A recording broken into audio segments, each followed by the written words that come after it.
Welcome to another week of the Educated Homebuyer Live. Happy Juneteenth, Josh. We are here to answer mortgage and real estate related questions as we do every single week. Update you on the economy, update you on interest rates, and have a little bit of fun. So, Josh, how was your Juneteenth today? Only positive things. We're not looking for any negativity. Only positive things that happened. Listen, I am behind and support the idea of celebrating Juneteenth.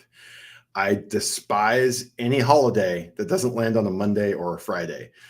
If it's a bank holiday and wires are not going, so then settlement agents at escrow and title and attorneys' offices decide to not work. And then lenders go, well, we let our staff off too. So we're not going to be. But it kind of breaks the week up, it's like a party in the middle of the week. But it doesn't. It means I sat here unproductive today. Well, that's on you, my friend. So it is Juneteenth. Show might be light. We might have a lot of people here. I don't know. We're going to find out tonight. But as we always do, we're going to go over some charts. We're going to look at what's happening with regards to inventory, what's happening with regard to interest rates, and more importantly, going to get to your questions.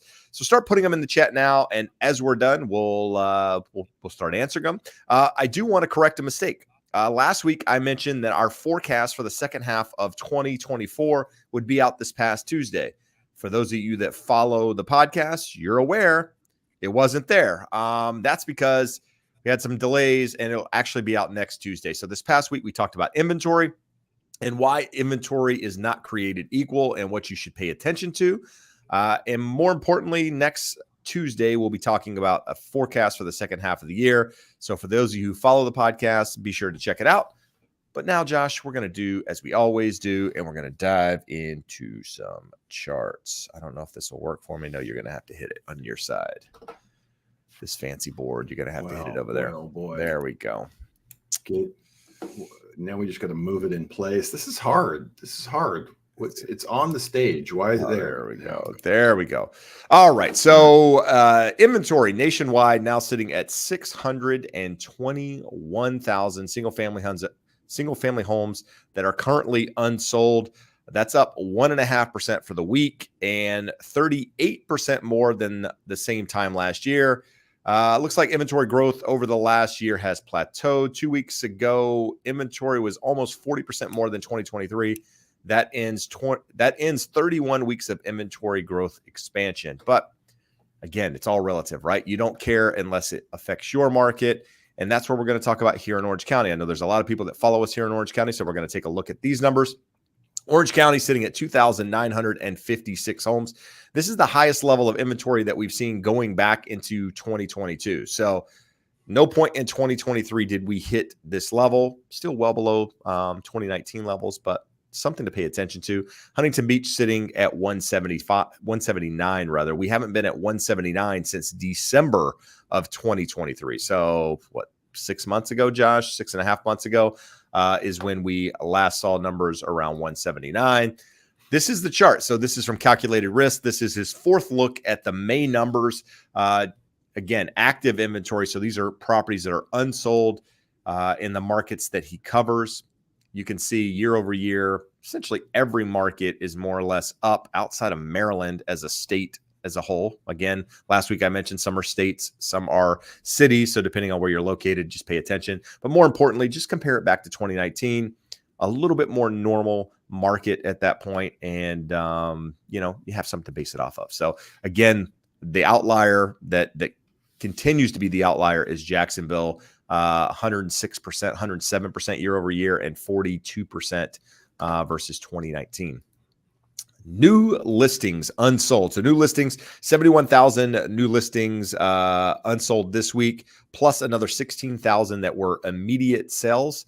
87,000 total sellers this week. That's 1% fewer than last week and 9% more sellers than last year at the same time. And then again, we look at those new listing numbers, same thing. Not going to keep it up here on the screen. You can go back and check it out. But again, most markets compared to 2019 still have quite a bit less inventory or quite a bit less new listings than going back that same time. I meant to pull it out, Jeb, but Lance had a really cool chart this week that basically showed that 65% of the markets that have reached back to the 2019 levels are in Florida or Texas. It was a cool chart, and I forgot to snip it. My apologies. Yeah, it's important, and we should pay attention to that, right? Because we just talked about it in that episode that we did on the Educated Home Buyer podcast, talking about inventory, and we talked about how Florida, Texas, Louisiana are the biggest markets where inventory has grown. And when we talk about nationwide inventory, nobody cares what's happening nationwide. Typically speaking, you should care what's more or less what's happening in your market versus what's happening on a nationwide basis. And if you're in that southern belt right there, something to pay attention to. Absolutely. Yeah, and this goes over the weekly changes. Again, we went from 611, 596 to 620, just 8,000 or so homes added to the market. Same week last year, we went from 443 to 451.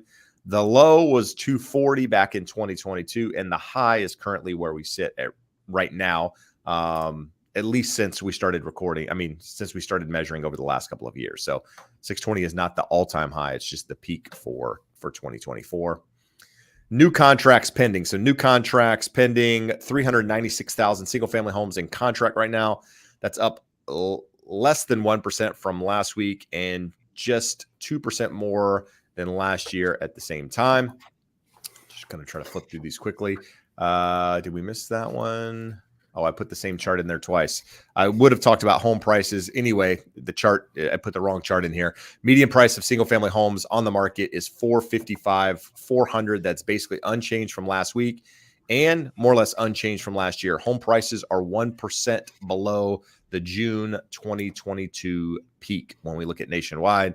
And then percent of properties with price reductions currently sitting at 36.4% of the market at the moment. So Josh, Jeb, I'm just really off my game with charts this week because Housing Wire had another cool chart that looks like all of your other charts, but it shows the difference in the spreads between the 10-year and mortgages over the last 3 years. So we can kind of see how they've adjusted. We look at it a number of ways. I saw that chart and didn't think to add it in either. So yeah, it was cool the way it presented it, just so you can see how it's moved around over the last 3 years. I'd like if they could give us 5 or 6 years so you can see how damn low it was during COVID. But anyways, we digress. We haven't got a lot of data this week. Monday was boring. Tuesday, we got retail sales and 20-year bond auction. The 20-year bond auction was middle of the road, not bad, not good. Retail sales was weaker. So we got downward revisions. We've got downward revisions for the last 2 months. A fairly weak 0.1. Was it expected to be 0.2, Jeb? I think it was 0.2 or 0.3. So they were expecting a decent number. And this takes us back, Jeb, to this conundrum of everyone saying, are we going to have a soft landing or are we going to have a recession? What's going on? Why is the economy so resilient? Why have the Fed hikes not had the intended impact, or at least at the pace that was expected? A couple things here that I came across in a few of my reports today that I think explain this. This is household debt as a percentage of GDP. So you saw it got really, really high prior to the great financial crisis. Households were massively over leveraged. And as you can see, it's come way down at the beginning of COVID. We had a spike up and then continues this downward trend. So a deleveraging, less problem for U.S. households in aggregate, as a group. So it certainly doesn't tell us about any individual household. There's individual households out there who have way too much debt, regardless of what U.S. GDP is. So this is another way of kind of looking at it. This is household net worth relative to GDP, and it shows that household net worth keeps increasing. Now, again, this is not evenly distributed. I forget what the number is, Jeb, but isn't it something like the top 12 billionaires in the United States have more than the bottom 50%, like more wealth than the bottom 50% entirely? So this isn't to say, hey, wine and roses, everything's happy, guys. But for those who have good jobs, who have, are saving, earning, things are getting better. We are getting this situation of haves and have-nots. So the important thing is here to make sure you're getting your share, that you're getting assets and you're not just spending your money for things. We heard, Jeb, through COVID, we're talking about the experience economy. Millennials and Gen Z, they don't care about things. I get it. Experiences are important. Spending time with friends, family, all that stuff and building experience is important. But we also need to have assets, because the people who've done really well through COVID, through the pandemic, are those who owned assets. And that's why you guys are here. You want to hear about owning the asset of a home. This also, I wanted to throw this one here to put into context. Jeb, we keep hearing about the consumer's going to buckle. They're in so much trouble. And we hear delinquencies on credit cards, they're shooting up. That is correct, but they're shooting up from a very, very, very low baseline. So if you look at this, this is going back to 2002. So they had dipped going into the great financial crisis, spiked, and then have come down. And really, 1% to 2% delinquency rate is kind of normal. Where we would look at this and start going, something here that could be telling us is if we get above that green line at the 2 and move higher. So just again, to give some context, things are weakening. We can show you week after week data that things are weakening, but we can show you things here that there's a fairly strong base, at least in the U.S. consumer relative to the U.S. government. Jeb, Bill McBride over at Calculated Risk, we need to reach out to him. I need to reach out to him. He's been very busy. He said he definitely wants to come on and do an episode with us, but he did a very good look this week comparing the current market to that 1979 to 1982 timeframe. Everyone wants to go back and look at the great financial crisis and the housing crash and go, oh, see, the same stuff. It's coming again. There are parallels, but he kind of goes through and dissects and says, here's where we don't have parallels. Well, if you look through here in that time frame of 2000 to 2012 or so, demographics were working against us. We talk about demographics a lot. If you go back here in 1980, demographics were working in favor of the housing market. We had people in that prime, the bluish purple line there, 30 to 39-year-old age group. That is the driver for housing. And that's when people are buying their first home. First-time buyers are sort of the driver of the whole housing market. So you see that was in a big run-up. So it wasn't all that unexpected that we would have this dip here right around the time of the great financial crisis. And you throw really bad lending on top of that, and you see where we're at. Now, where we are now, we're not going to have a dip anytime in the foreseeable future of prime age buying people. Now, they may have the constraints of affordability where they can't afford to buy, but nothing is ever going to change 30 to 39-year-olds wanting to buy their first home. That's why we have sort of a buffer and a floor underneath the market. Wanted to show this. So he's just showing, again, going back to 1976, what this looks like when you have a slowing in a market is slightly negative, down to zero. And that's kind of what we saw and then recovered off of that. And that's not to say that we're immune to another downturn, but that big yellow box there, that's not normal. It is not normal. It takes demographics being against us, terrible lending standards, all sorts of things coming together to conspire. So if you're still of the opinion that that's going to happen, I'm sorry, it is not. We can have a dip. We can go below that 0% line, but we're not going down to 10, 15% year over year. So Bill wrapped it up here and says, we can be pretty certain we will not see a sharp decline in national prices since there will be few distressed sales this cycle, nor will we see a sharp increase in prices with strained affordability. My expectation is prices will follow a similar path to that 1980 period. So that, if you want to look back at history, that's the part of history you want to look at. Jeb, this was just an interesting tidbit that we're talking about housing here. Housing, we have homeless. We're spending large amounts of government money trying to solve this problem. This goes back showing in the 60s, they basically defunded institutionalizing mentally unhealthy people. And at the same time, we started then putting more of them into prison. So we house them, whether we like it or not, or they're on the streets causing problems. With that, just kind of getting to the chart here of bonds, we are firmly riding this green trend line down. You can see we've been at the bottom of it. We haven't even really made a run up to the top of the trend line. When you see those other two pivots that we have in there at, what is it, like 432 and 438, those should provide pretty solid support to keep us moving down that trend there. And when you look at it, we've got the next big resistance would be at 407. And then if we clear that, 385. So we've got almost an eighth to a quarter of improvement could come if we make the run down to that 4.7, and then another 0.25% to get down to that 3.85. And in terms of what does that mean today, 30-year fixed Mortgage News Daily has it at 7.02, FHA at 6.47. I threw Optimal Blue in here because of the holiday. Their day delay actually catches them up here. They're reporting a slightly lower interest rate on conforming, slightly higher interest rate on FHA. But the other box there in the middle, Jeb, I thought this was interesting. Mortgage News Daily reports the 1 week, 1 month, and 1 year change. We're basically sitting exactly where we were a week ago, exactly where we were a month ago, and exactly where we were a year ago. So we get together every week. We tell you guys what happened. You could just come back next year, and apparently everything will all be the same. Exactly, guys. Exactly. All right. So let's see what we're going to do here. Having some issues on this side. All right, here we go.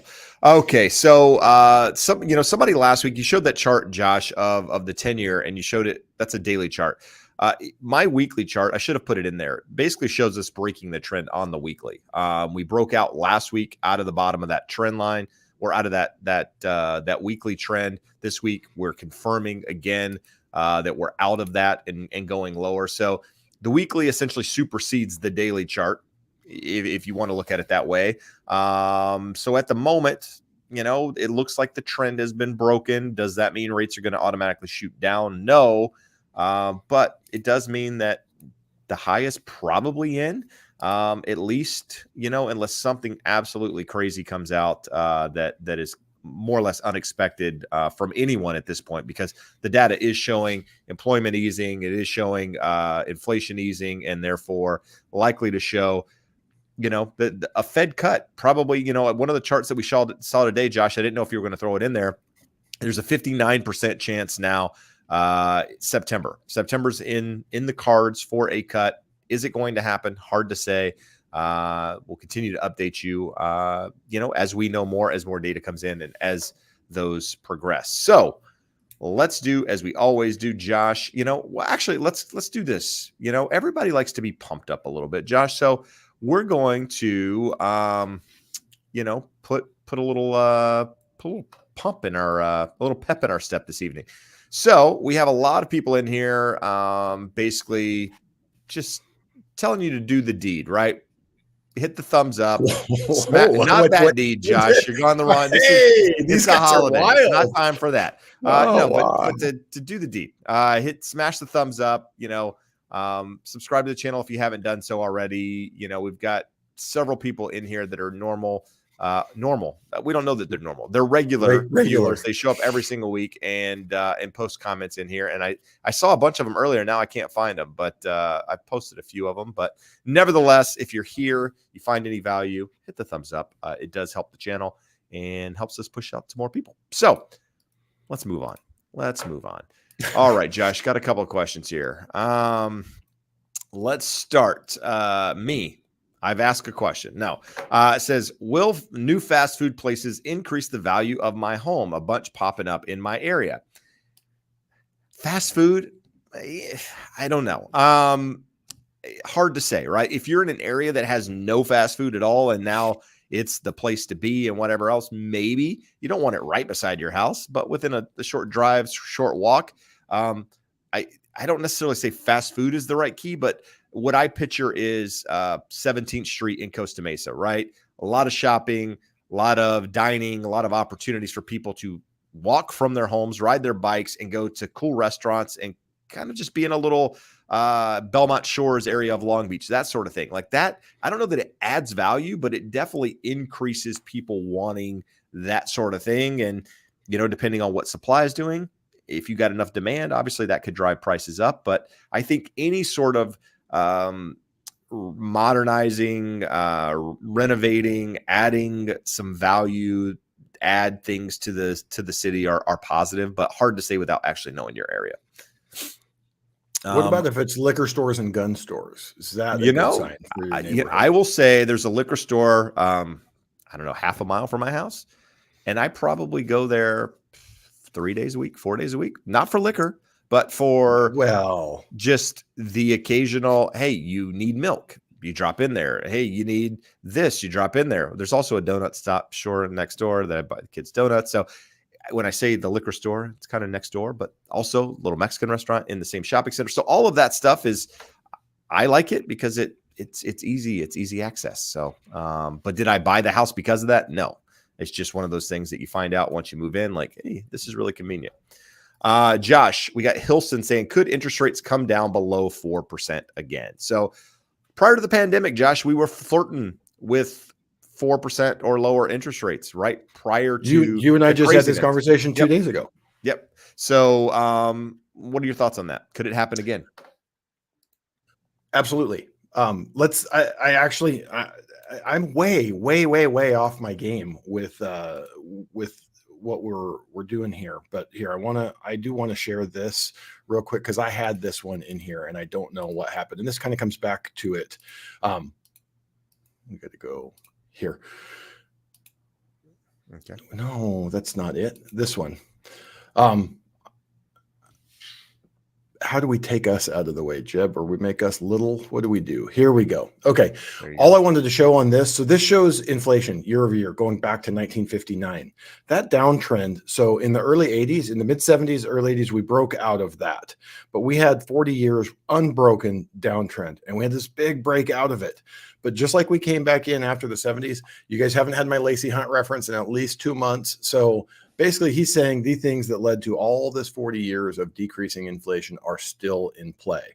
And if that is true, then we are here and we're running back down to the levels of inflation that we've been seeing for all of those years. So if that is the case, which I do believe is true, what Jeb was saying is 100% accurate. 2018 rates had got up almost all the way to 5%. 2019 was an improving year where rates were dropping again. And by the end of the year, we were in the very low fours. And before COVID was even a thing, it looked like we were heading towards a slowing economy, if not recession, and rates would be in the high threes.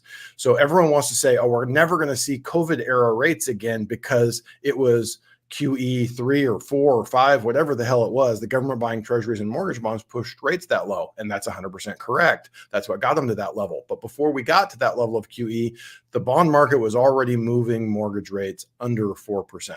So is it possible? Absolutely. Where is the low without government intervention QE? Probably somewhere in that 3.5% to 4% range. So that would be a low end. It's certainly not a prediction, but it is absolutely a possibility without government bond buying. All right, good stuff. Dina makes a comment. So Josh, prior to coming on, said, I wonder if anyone will notice basically the fact that he's got a clean shaven face. Dina noticed, and she mentioned it. So, and making a mention that maybe it's a hint to me. I don't need a hint, Dina. I'm fully aware that I have a full beard on my face that every day gets contemplated whether or not it gets kept or not. And for the time being, it's winning the war. But we don't know how long. We don't know how long. I generally keep it nice and consistent. Jeb shaves it off and then grows it Grizzly Adams, and then shaves it off and grows it Grizzly Adams. It's always in a state of flux with me. I mean, part of me just wants to see how long I can actually go. And maybe I don't go until we get interest rates below 2%. I say do it. Just ever. No. Anyway, let's move on. We got a couple people talking. Well, this is a good question. This isn't the one I meant to click on, but let's do it. It says, what should I be wary of with lenders that don't charge PMI when you're putting less than 20% down? In the case here, he's talking about Navy Fed. Is there a catch? Pre-sending a question since I won't be able to watch live. So Quinn isn't here, but Josh, we always talk about this. There's no such thing as free PMI, right? Yep. You're essentially paying it's some form or another, whether you're paying it monthly or you're paying it by paying a higher interest rate, unless I'm wrong. So if the lender is going to sell it into the secondary market and it's going to go to Fannie Freddie guidelines, the guidelines dictate what type of mortgage insurance coverage there has to be there. So the lender can buy it themselves, and it's transparent to you. They can include it in the rate, but it is there. So we're talking specifically about Navy Fed. They're a credit union. They can do anything they want. They're a portfolio lender. We have people ask sometimes about doctors loan programs. Some of the big banks do these doctors loans programs. You can do 5%, 10% down, 2 million, no mortgage insurance. Also a portfolio loan. They're holding it. They can do whatever the heck they want for whatever business purpose they see fit. So when you're looking at this and analyzing, is this a good deal? Is this the right deal for me? In this situation, you want to get a quote of a normal loan with mortgage insurance, compare them side by side. I looked up the terms on Navy Fed's deal right today.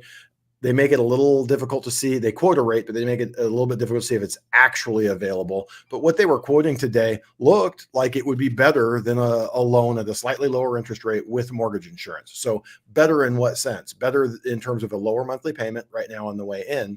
But the positive, let's say if instead of 7% with no MI, you end up with an interest rate of 6.75 with MI.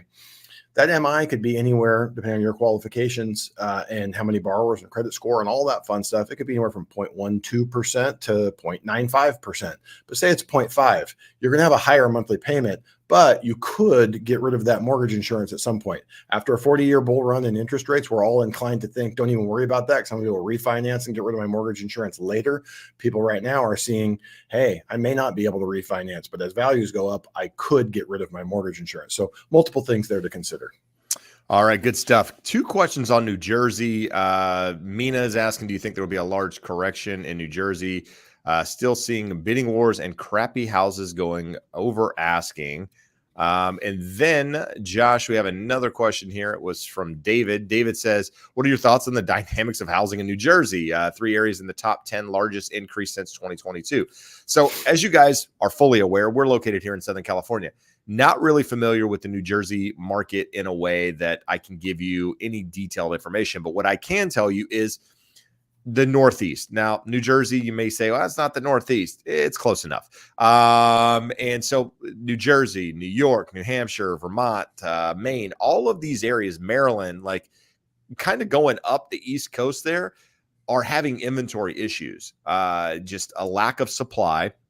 There's a lot of demand out there. What's causing the increase in demand? Hard to say, but there's definitely an increase in demand. And because of that, prices are going up. You're seeing competitive things. You're seeing what a lot of markets saw back in 21. It's now happening there again. So my thoughts on it are, as long as supply stays limited or stays at least in line with demand, you're not likely to see any big decreases in price. At some point, or if at some point rather, demand diminishes and inventory stays where it is or increases, right? So now there's more supply than there is demand. That's when you could start seeing fluctuations on price. But at the moment, doesn't look like that's in the cards just because of that supply and demand imbalance. But we'll look at it. You know, we showed some of those charts at the beginning showing you active inventory, new inventory there. Pay attention to that. You know, we'll show those every single week and you can kind of get a grasp on what's happening there. That's the best we can do for now. Josh, question here from a realtor says, are any of you worried that a war fixes inflation and recession? So typically a war doesn't fix inflation, Josh, because there's a lot of government spending during that time. I guess if there's a large enough war, nobody spends money but the government. And at some point, I guess that could bring inflation down. But what are your thoughts on the question as it's written? Worried that a war fixes inflation and a recession? I'm pretty much in the same spot with you. I don't think it fixes inflation, and is what fixes inflation and recession. We haven't had a recession. We haven't had one for a long time. I don't count what happened at the beginning of COVID. That was weird, pandemic related, and disappeared in about 6 weeks.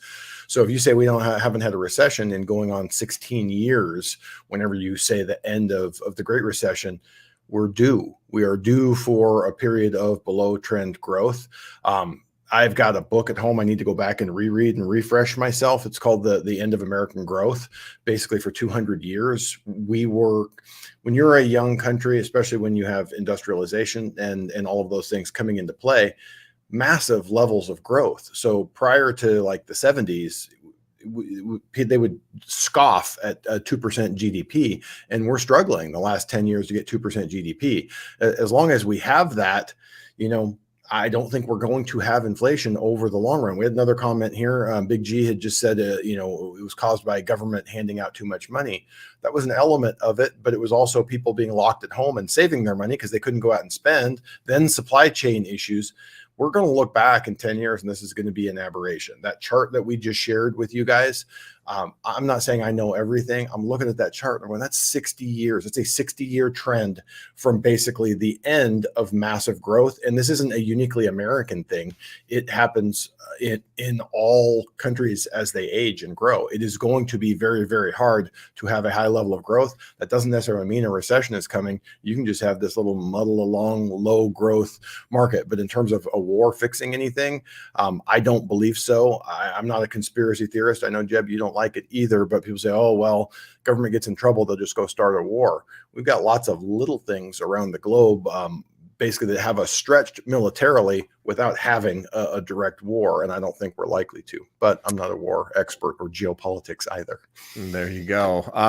Derek has a question, says, I thought the rule was every 1% increase in rates meant a 10% drop in prices. Why aren't we seeing it? So I'm not aware of that rule. The only rule with 1% that I'm aware of at the moment, and it's not even a rule, it's just something that came up here recently, is that every increase or decrease in 1% either adds 4 million buyers to the market or removes them, right? So if rates go from 7% to 6%, you add essentially 4 million people that could qualify to buy a home. You just add them to the market.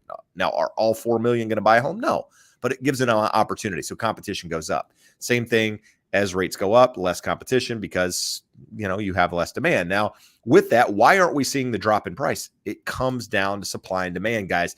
I cannot tell you how many times since 2020 when people were calling for the crash at the beginning of the pandemic and we moved into this hyper crazy market where supply was low and it stayed low.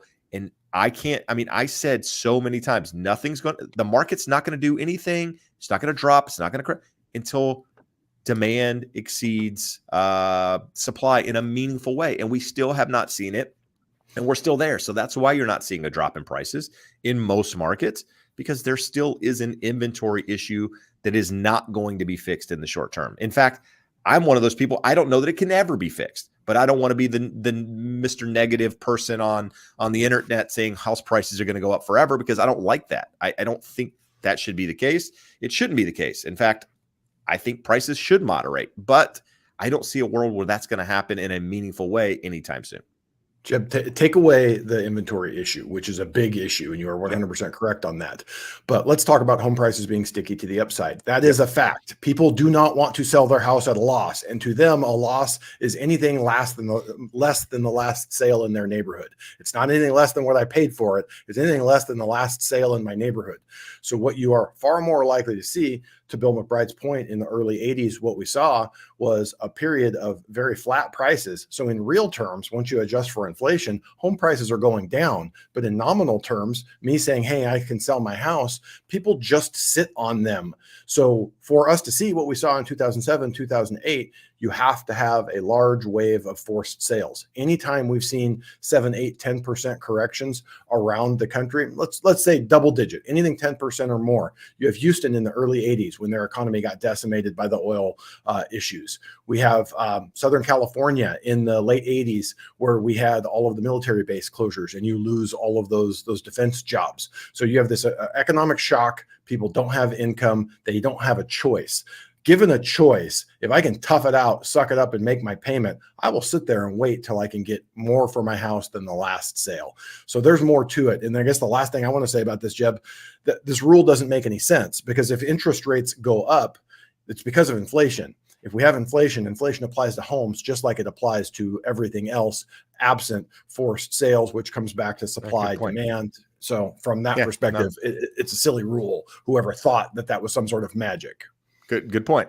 The comment from a realtor named House earlier, following up, and the reason I bring this up is because I actually want to comment on this. Says, I guess I meant short-term benefit to make political candidates look like they are doing great. So let's just kind of scratch everything and talk about politics for a moment, not in the way that most people think.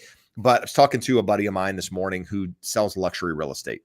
You're talking 5, 10, 20, 30, $40 million homes. And, we often in the gym kind of update each other. Hey, what's happening in your price point? What's happening in mine? Whatever. And he basically said, look, my price point's slow now. Most of the buyers, wealthy buyers, are sitting on the sidelines. They're waiting. And I said, do you think it's political? And he said, absolutely, it's political. That these people want to see who gets into presidency before they make a decision. They believe that one candidate will do better for the market than another, and therefore they wait and see what happens when you're spending that kind of money. Does that apply to the 1.52 million? Maybe to some degree. There's definitely people out there, but less, right? Because their income is less affected by what happens politically. And what I mean by that is a lot of the wealthy people have money in the real estate. They have money in stock market. They have money, in different things that could be directly impacted by a change, with in politics or not in politics per se, but in laws that come to fruition through a change in politics. So with that said, is there a political element to the market this year? For sure there is. But I don't see it in my price point. I don't deal with that, right? My clients aren't saying, Jeb, I'm not buying because of this, but there definitely are people out there. So anyway, I'll move along. Can we jump ahead, Jeb? I've been triggered. Yes. Oh, all right. So Abhishek Sakpal says, you get a rundown old house for $500,000 in Massachusetts. LOL. The greed is insane and real. Why we see versions of this all the time. Sellers are greedy. These greedy sellers. The price of a home is the fair market value of a home, Jeb. What's the definition? It's what a buyer and seller will agree to in an open market with all pertinent facts known. We have that market. We have a multiple listing service. We have agents. We've got all sorts of places you can post this. So a seller can't go, you know what? I am a greedy SOB. I want $60 million for my house. Which one of you idiots is going to give it to me? Because no one will give it to them. There are buyers who are lining up and saying that house that you think is not worth 250, 400, 500, 900, whatever it is in your market, that think that number is insane, that are lining up to do it. There was an article in the Wall Street Journal, Jeb. There was a horrific fixer in San Jose that ended up selling for 750, and it was a teardown. It was a teardown for 750. People are like, that's insane. There were 14 offers. So was the seller greedy, or is the market telling you when 14 people line up and offer you more than the seller is asking for the house, that is what it is worth? You got to put away this idea that someone out there is greedy, because if you own that asset, you're not going to go, hey, you know what? I'm lucky. I bought that for $200,000. It's worth $500 now. These poor people can't afford and can't get in. I'm not greedy. I'm going to let it go for $450. That's stupid. You're going to list it in the MLS. You're going to solicit offers, and you're going to take the highest offer, because that's what sellers do. Agreed. 100%. 100%. And with that, what I will say is that overpriced homes in this market, in any market, but really the market we're in now, will sit on the market and get crushed. They'll sell for less if they ever sell. You cannot be greedy in this market. And in fact, the conversation I was having with the agent that I mentioned a moment ago, he said, that is something I'm telling sellers right now, like blatantly, if you want to overprice your home, it is going to sit. It's simple. We've got to price it where we think it's competitive in order to get traction, especially in that price point where homes aren't getting the traction that they were a couple of months ago. Josh, let's see here. We've got, this Javier posted this question earlier, just says, is it better to buy new or old with this housing market? So to each his own. Some people want new, some people want old. There's definitely pros and cons to each.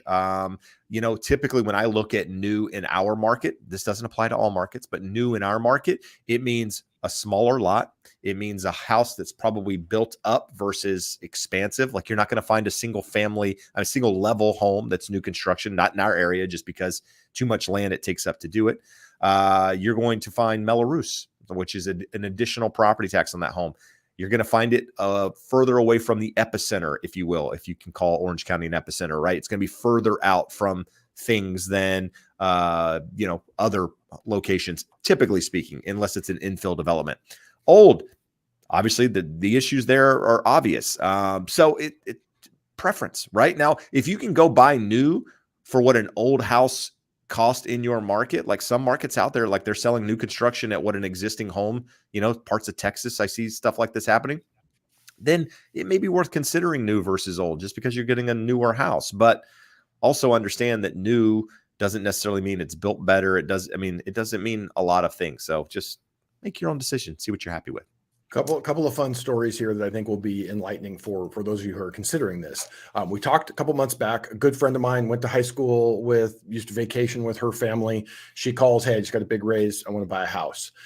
Of course, she goes out, finds a new home, and she goes to the builder's lender. They give her $30,000 concessions. And I said, well, let's look at it. It's definitely not $30,000, even if the I think we number talked on there about is this one 30. last week. So we looked at it. It was actually 18, but anyway, Yep. you cut it. You got to go that route. And in the real world, if she's looking at an identical house and it's same price that's built 1 year ago, 5 years ago, and she's buying it, she's not getting that. So she's in there with a 0.5% lower interest rate and not paying any closing costs. So it's like, that's the big driver. There are some cons. I'm probably going to have to do some landscaping. I'm going to do window coverings. I'm going to have to do some other things I wouldn't with an existing home, but those concessions are monstrous. But here's the big but. This is a story I really wanted to tell, Jeb. That's not consistent around the country. I have a client in Tennessee right now buying from one of the top 3 major national builders. And she's saying, well, they're forcing me to talk to their builder. We've helped them get their score up 50 points, all those Their things. lender, not their builder. They're the builder's lender. So these guys were referred by a very VIP client of Jeb and I's that we've done multiple.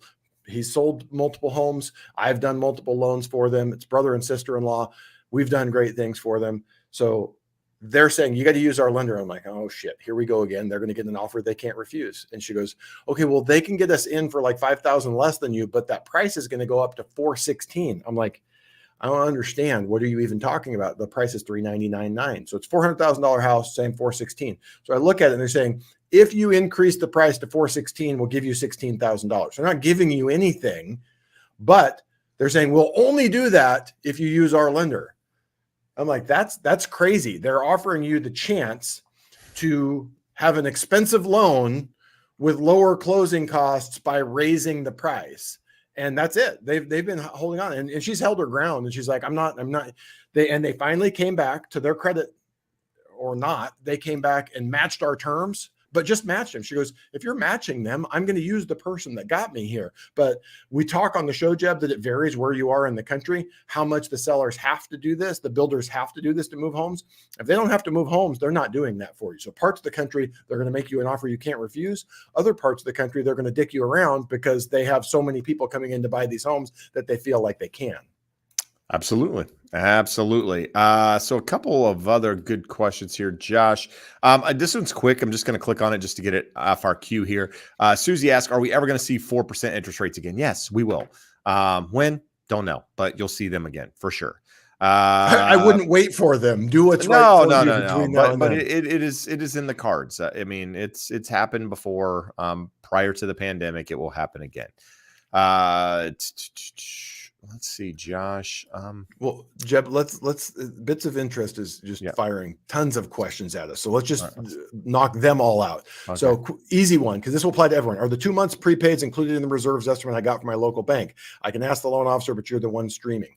So prepaids, that's the amount required to establish your impound account when you close. So there's also prepaid interest. Let's say you close on the 15th of the month.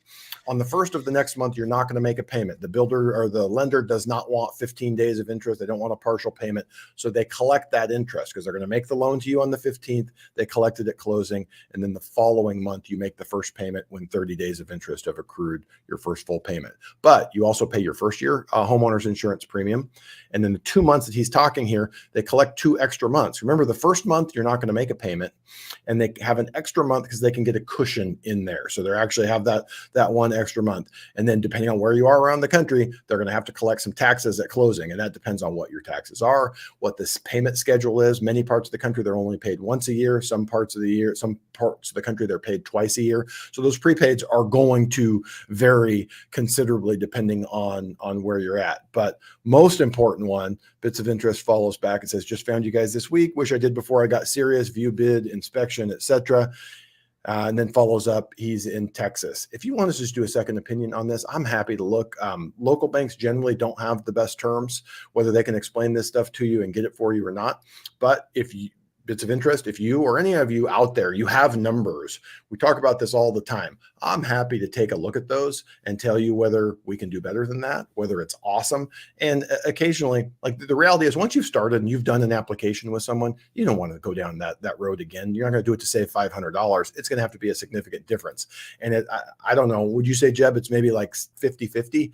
Half the time you look at it and you go, that's terrible, we can save you a bunch of money. And half the time, like, no, they're doing a good job for you. If you like the person and they're communicating well, continue down that path. But in this instance, bits of interest, you're in Texas. If you want us to do a second opinion, we can show you what we could do to match there and answer any of these questions for you. In fact, if you want to get in touch with Josh in any of the 18 states that we're approved in, that referral link at the bottom will get you in touch with them. If you're looking to buy here in Orange County, I can personally help you. And anywhere in the nation, I can refer you to somebody that I know, like, and trust. In fact, a lot of you have reached out, and I've helped a lot of you connect with real estate agents. So that's very good real estate agents. It's been a win for everyone. Love for puppies. Does the amount of equity you have in the home affect your rate when you refinance? Yes, it does, up to a certain degree. I think once you probably have more than probably 30% equity, Josh, you can tell me the actual number. Well, let's look at the times that it doesn't, Jeb. FHA, VA, USDA, the rate is what it is. They don't care about loan value.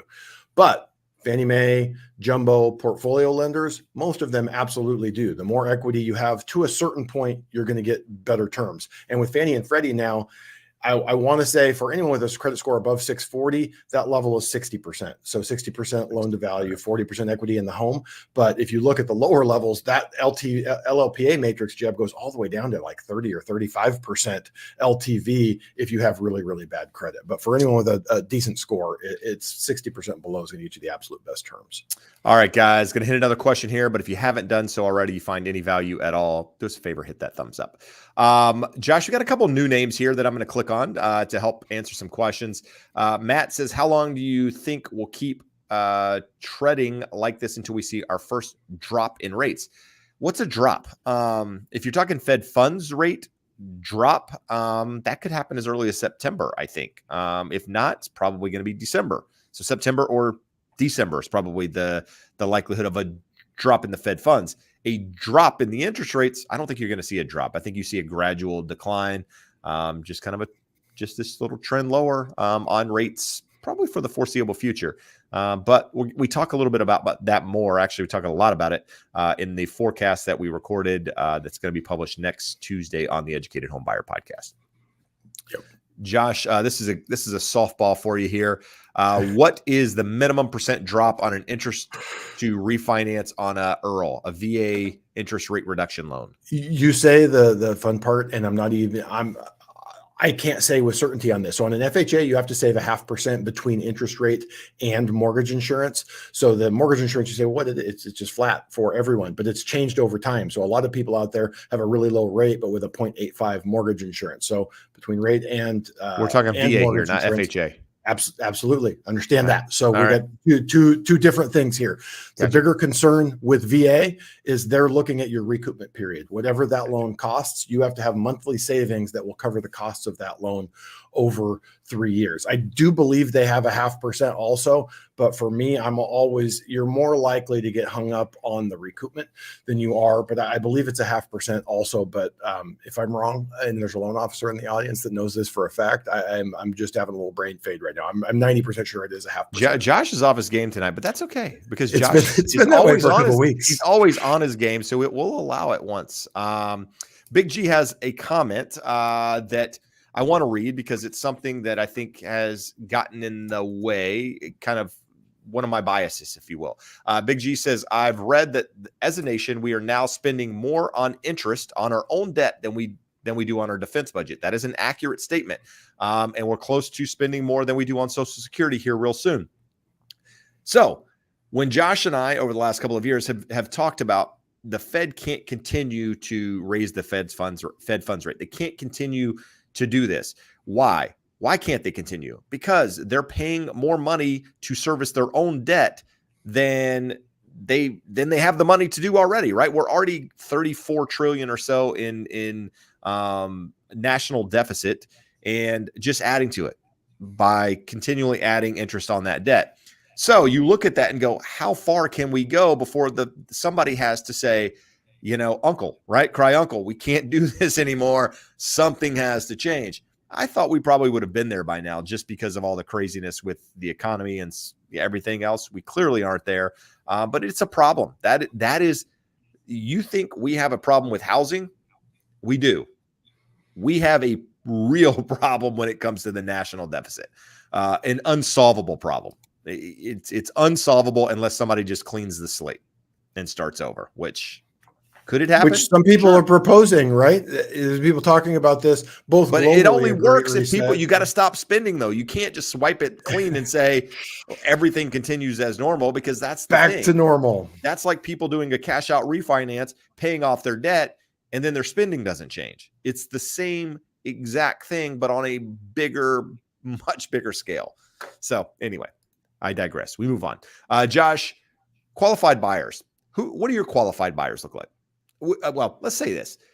Don't even go qualified. Out of the calls that you receive, how many people out of 10, how many people actually qualify for a loan, and how many don't? And what does that look like when they do? So I'm going to have to throw another qualifier in there for you. I'm going to say about 60 to 70% qualify. How many of them qualify for a loan to buy something that they would be willing to live in? So if their market is 400, do they qualify for 300? Do they qualify for 400? If their market's $1 million, do they qualify for $1 million? They qualify for 700. So I'm going to say probably about 50% qualify for what they would be willing to buy. Okay, that's fair. And of those 50%, what are we talking about credit score wise? Just a number, just an average. And down payment wise, are they coming in with 20% down, 50% down? Or are these buyers with low to little down? And let's remember this. We've talked about our buddy Mike down the way, our friend Al. These guys are doing they're in the same market as us, but they're doing higher end purchases, and they have a very different clientele. For me, I do primarily deal with folks just like you, first time buyers.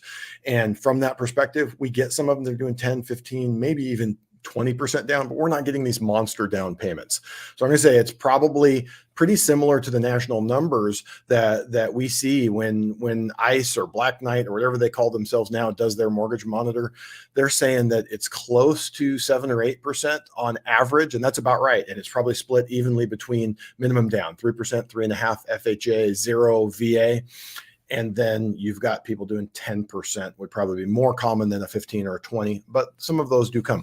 Now, I will say conventional borrowers, those are high 700s, 740 plus, most of them 780 plus. That first time buyer, FHA, very rare that we have anyone under 640. The reality is it's hard to qualify, and there are very few people that have a 620 credit score or say a 600 credit score that have the money, that have the debt to income ratio, that will qualify for a manual underwrite, and then are willing to put their chips push their chips into the middle of the table and actually buy a house. Some of them we can get them approved, but when the rubber hits the road, they're like, this probably isn't prudent. I should work on getting my credit higher. So I would say 640 to 680 for FHA. Most of my VA buyers are in that 660 to 750 range, and conventional buyers are for the most part 740 and above. All right, good stuff. Jonathan, how many weeks is reasonable for a seller builder to address a punch list items after closing? I can't answer that question directly, but my recommendation is if you're buying new construction, have the builder do this prior to closing. Have them address anything that needs to be done before you close on that loan. Otherwise, you're waiting on them. You're in the situation where, depending on what it is that needs to be done, it might affect your living situation to some degree. So do a home inspection, even though it's new construction. Spend the money, guys. It's $400 or $500, depending on the size of the house, clearly. But spend the money, have an inspector go through it, punch list it, and tell the builder you want it done before you're closing. Simple. They need you as much as you need them in most cases. So they don't want to walk away from it, especially when your financing is there. They'll do the list. But sorry, Jonathan, I can't speak to that, but I would just continue to put the pressure on them. Call them daily, email them, make sure they do it. That's the best way to get anything done, unfortunately. David says, don't you almost have to price it pretty close to right, or you risk it not even appraising for your asking price anyways when talking about the price of a home? Yes, to some degree, right? I mean, you need to price it at fair market value, but here's the thing. Not no one. Most people aren't completely overpaying for homes at the moment where appraisals are an issue to begin with. And when you have, a seller willing to pay a price for a home, I would say 9 times out of 10 it appraises for the most part. Rarely ever. I haven't had a property, knock on wood, not appraise in a very long time. But that's part of me knowing how to price a home when I'm on the selling side and how to comp a home when we're on the buying side. So just make sure you have that. Steve Josh says, do you have a recommendation for a portfolio lender? What I would say is use that referral link, Steve, on the bottom there. Get in touch with Josh, our team here, and Josh can get you in touch with a portfolio lender, or he can do portfolio loans. So, depending on if it's one of the states we are licensed. One of the states we're in, and like people say, well, I want a portfolio lender. And the answer is, or the question is why? Why? Because they're not all the same and they all have different niches. So it's not just a portfolio lender. You want the right portfolio lender. Agreed. Christina's got a couple questions here we're going to address. Is this considered a buyer's market or sellers? I would say in most states it's still a seller's market. Some markets out there, it looks to be a buyer's market. There are parts of Florida, parts of Texas, parts of Louisiana that have a buyer's market feel to them, where it's a little bit more balanced than it is anything else. But I would, depending on where you're located, it might be different than that. You also follow up and say, any tips on selling my house fast? I'm currently living here with family. Price it right. Simple. Send me the link. Email me the link. I'll give you a friendly opinion of what I think. I can't tell you price-wise, but I can tell you photos. I can tell you things like that. Most people skip on some of the things that can help their house sell, and ultimately affects, how fast, the price, all of that stuff. So I'm happy to look at it and tell you if I see anything, but I can't really give you advice because you're under contract with another agent. But it comes down to price. Pricing it correctly will help it sell fast. Josh, we got a couple variations of this question. So we're gonna hit it here. This one's from Parmad, but it says, after home purchase, how long should we wait before we start shopping for a refinance rate if we're not happy with the current lender? Any legal restrictions? So there's a couple variations of that. How soon after can I refinance? So on and so forth. So what does the time frame look like after you close? You can generally refinance immediately because you 99.9% chance do not have a prepayment penalty on your loan. There's no legal ramification. So it's really just, do you have a prepayment penalty or anything else preventing you from doing it? And then is there enough of a benefit to do it that the new lender could meet the net tangible benefit requirements to justify doing that loan for you? Those are the big ones. The thing to be aware of, it sounds like you don't like your current lender, so you may not care, but we've gone over this on the show before. If that loan pays off within the first 180 days, the lender that did your loan has to pay back everything they made on that. So essentially they worked for free in doing your loan. So if they've made you mad and you don't care, go right ahead. Otherwise, at least talk to them. If rates have moved enough that there's a benefit where you want and need to do a refinance, at least give them the opportunity to earn your business and make some money on the refinance to cover the loss they're going to take on that other loan. It's pretty rare that a loan pays off in the first 180 days, but it does happen. All right, good stuff. David says, do I have my own real estate team? By team, no, I'm pretty much an individual agent with a buyer's agent. So if you hire me, more or less get me, or my buyer's agent, Courtney.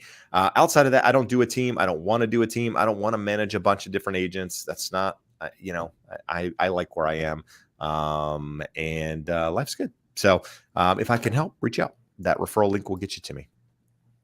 Josh, there was another one here that was good. What do you think of Rocket Mortgage, Josh? They're trying to trigger me. If you want, no, let's go this. I'll make it really easy. Really easy. On a scale of 1 to 10, how would you rate their rates? Well, let's start there. How would you rate? Well, I'm going to do rates last. How would you rate their customer service, having a professional on the other side, 1 to 10? Customer service, they're going to be nice and friendly to you if you call. No. So that's probably having a professional, a knowledgeable expert on the other side of the phone. No, you're going to get a kid 5 or 6. That's higher than I thought.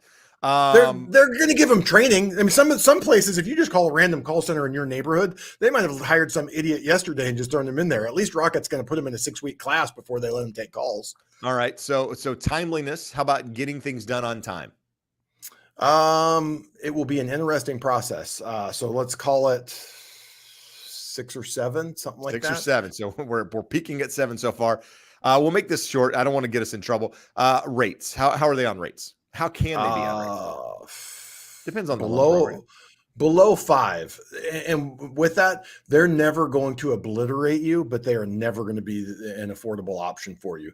Generally, if someone calls me and says, hey, we need to close in 2 weeks, I'm dealing with Rocket, could you do a better deal? I can tell them in no uncertain terms every time, yes. Best example, listener to the show reached out one weekend about 3 months ago. He'd been working with Rocket. He was happy with all of the things Jeb just asked about, like the person he was dealing with. Process was going fine. They had him fully pre-approved. They gave him an underwritten pre-approval letter. He gets his offer accepted, and then they send over numbers that was the same interest rate we were going to do, but him paying almost 2 points to get it. And he asked him about it, and they're going, sorry, that's just the rate. So they do a very good job of not letting you know what you're going to pay, but doing all these wonderful things, giving you the whole smoke and mirror, dog and pony show. And then when it comes down to it, the terms are never going to be good. So I don't care. There's nothing else that you could tell me about what they do that would make it worth dealing with their terms when a local broker can get you significantly better terms 8 days a week. All right. Good stuff.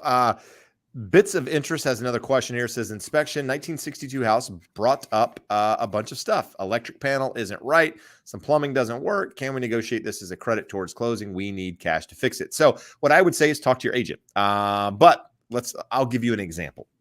I have a clients rather, who are buying a property here in Huntington Beach, and this is a condo, and we were under contract at a price of $610,000.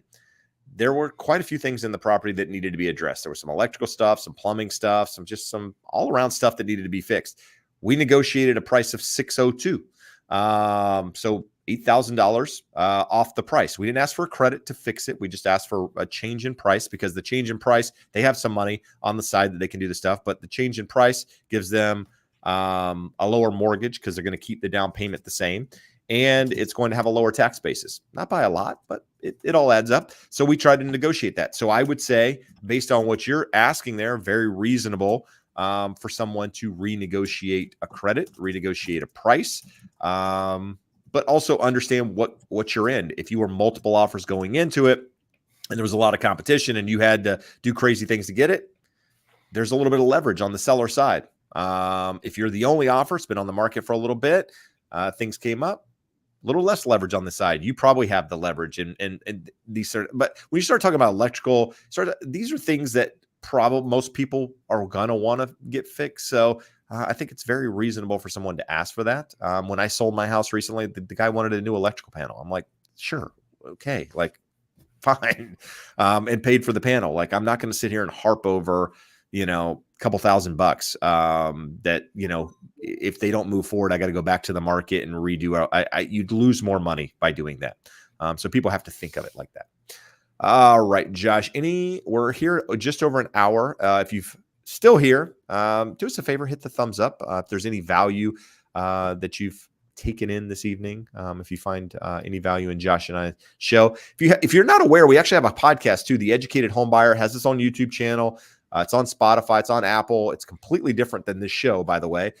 This is live Q&A. That is us educating you on the housing market, on different elements of it. If you're new to home buying, new to the product, go check that out. Really, a lot of value there, and it's free. It's free information. It is a school of education for those looking to buy a home. So, Josh, where are we? Our friend Mina is here. What we do? She's got a question for us. Do you have to recast with the same lender you had the first mortgage with, or can you use another lender? No, if you're going to do a recast, it is absolutely with your current lender. Yep. It is a modification of the terms on your current loan. So everything else stays the same. Because most people don't understand what a recast is. So I have a client right now that's actually doing a refinance because they can actually benefit from when they bought one, about 6 months ago when rates were higher. A listener to the show in North Carolina, Jeb's homeland, and they were looking at doing a recast. So in their instance, they bought their current house, then they sold the other one. Now they've got $250,000 in their pocket and they want a lower mortgage payment. So they had the option of calling up the current lender, saying we're going to make a $250,000 prepayment, or principal reduction.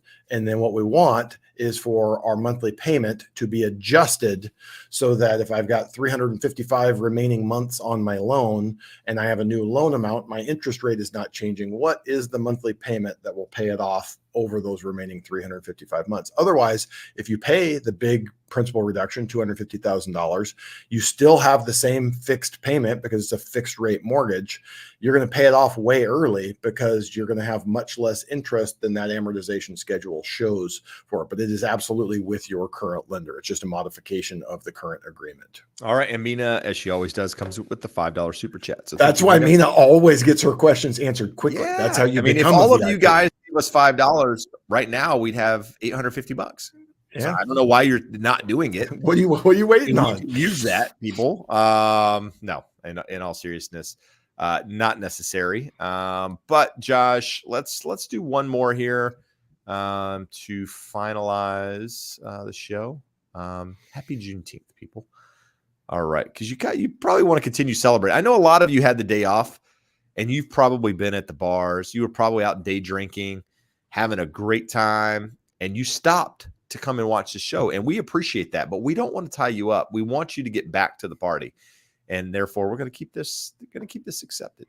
Jeb, we got a great question. That made absolutely no sense. I was reading something as I said that. We're going to make this short is what we're going to do. Go ahead. We got a great question. Coley pops up here. I'm getting ready to refinance a VA IRRRL. I'm getting tons of offers from banks advertising 5.5% to 6% mortgage rates. I don't see the points in these quotes. Are these quotes legit? Are they legit in the fact that you can get that interest rate? Yes. Are they legit that you're not paying points? No. Whatever you do, use any lender in the world, even if it's Rocket, but do not call any of the monkeys that are sending postcards into your mailbox. You are going right into the teeth of the beast of these call centers that hire kids that know nothing, because a VA IRRRL is about as simple a loan as you can get. And they go, you need to know these 3 things. Get the borrower to send that in, kill them all, let God sort them out. We'll figure it out on the back end. So please do not call anyone that's sending you a mailer. Call us, use the link below, call someone, get a reference, go back to the person that did your original loan, but do not answer a mailer showing up in your mailbox. There you go. All right, guys. So that's it this evening. We appreciate you being here. We appreciate the support. We can be of any value to you at all. If you need to get a mortgage, you need another quote, you're looking to buy a home, need a real estate agent, we are here to help you. That referral link at the bottom there will get you to us. And if there's something you want us to talk about, let us know in the comments. In fact, let us know in the comments what you thought of the show. Josh, any parting words this evening before we head out? No, Josh is brain fog, is coming off 10 days of high stress levels and low sleep, thanks to a couple of interesting loans. So hopefully I will get some rest between now and next week and be a little better for you guys. And Coley came in with the $10 super chat. So thanks there, Coley. We appreciate you. And until next week, guys, adios. Amigos.